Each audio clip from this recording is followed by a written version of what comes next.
This shop has heard it all. Real stories, real men.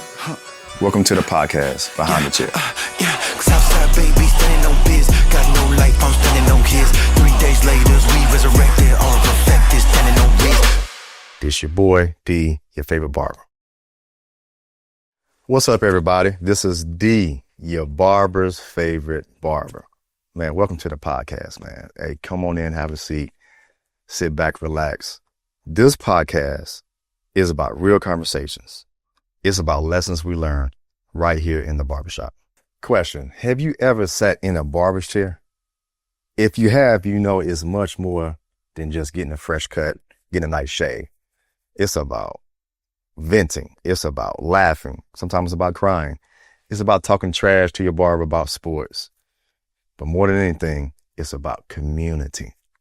So today, we're going to go behind the scenes, go behind this chair. Y'all come join me for this journey. So let's rewind for a second. How did I even get into barbering? Well, I was kind of forced into it. I got laid off 3 times in 1 year. Most of the time when you're faced with opposition, that's when you have to pivot. So I pivoted into doing something that I had been doing since I was 12 years old. At 12 years old, I picked up my first clipper because my dad couldn't do a fade. He would just buzzes.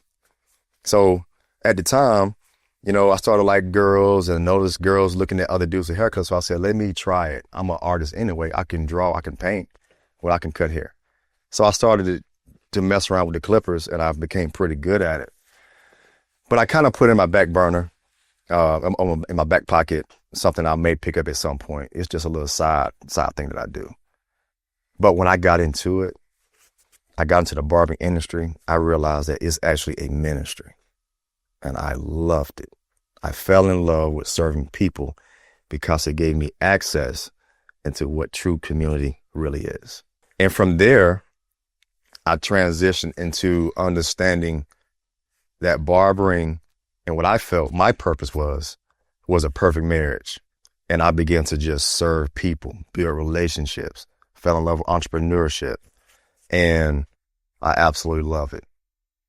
I can truly say that I get a chance to wake up every morning and do something that I absolutely love.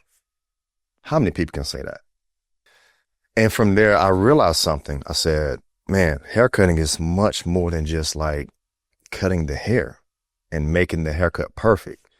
It's actually about relationship building.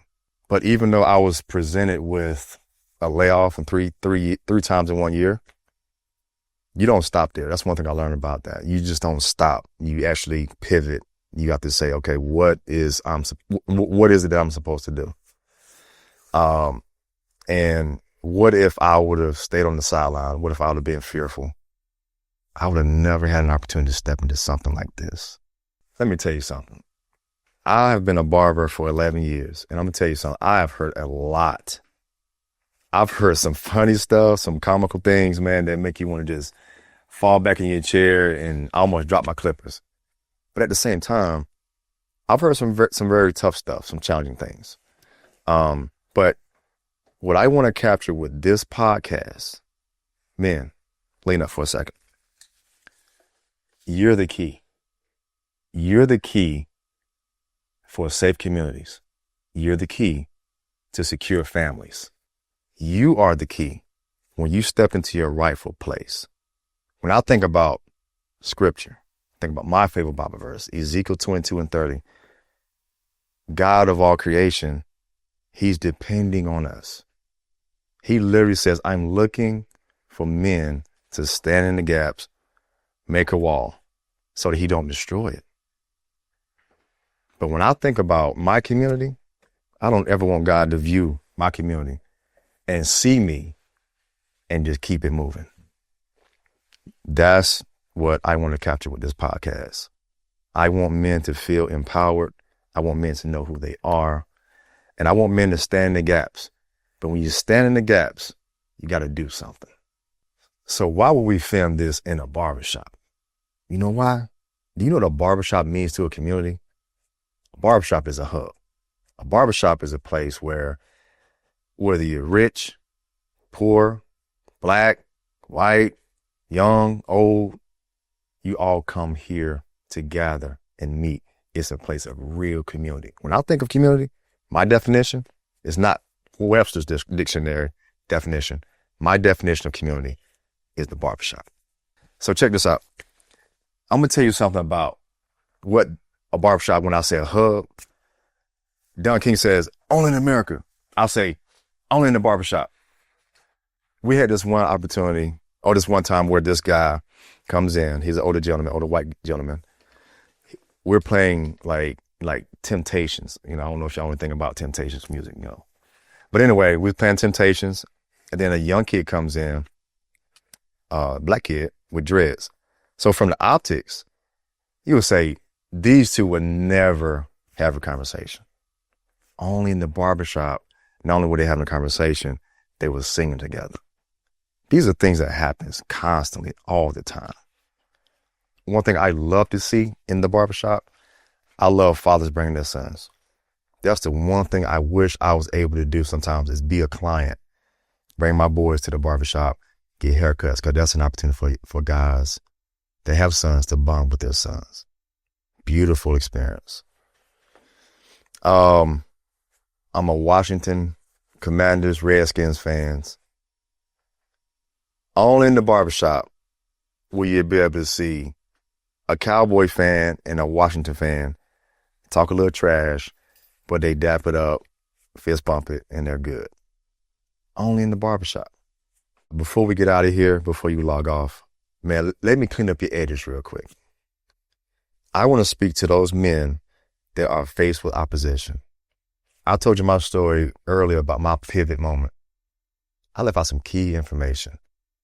I was a brand new husband, faced with an opportunity that I could no longer provide for my family. At that moment, there's a lot of things ran through my head. But after taking a couple of seconds, a couple of days, breathing through it, and I realized just because you're faced with opposition, that's the opportunity to incubate your creativity. I told you I had been cutting hair since I was 12 years old. I threw that talent and that gift away, but I had to pick it up, right? I had to go against the grain. Sometimes you got to go against the grain to really step into what you are really called to do. So I encourage you today, if you're faced with opposition at any level, I don't care if it's something financial, I don't care if it's something health related, I don't care if it's something occupationally, go against the grain if you have to, because you might be in your pivot moment. Move forward. Thank you for rocking with me today on the very first episode of Behind the Chair. Man, this has been an awesome journey. Thank you for joining me today. But here's what to look forward to next.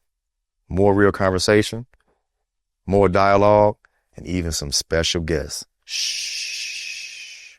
That will sit down right next to me, and we will find out what it's more like to live life behind the chair. This your boy, D, your favorite barber. Boom.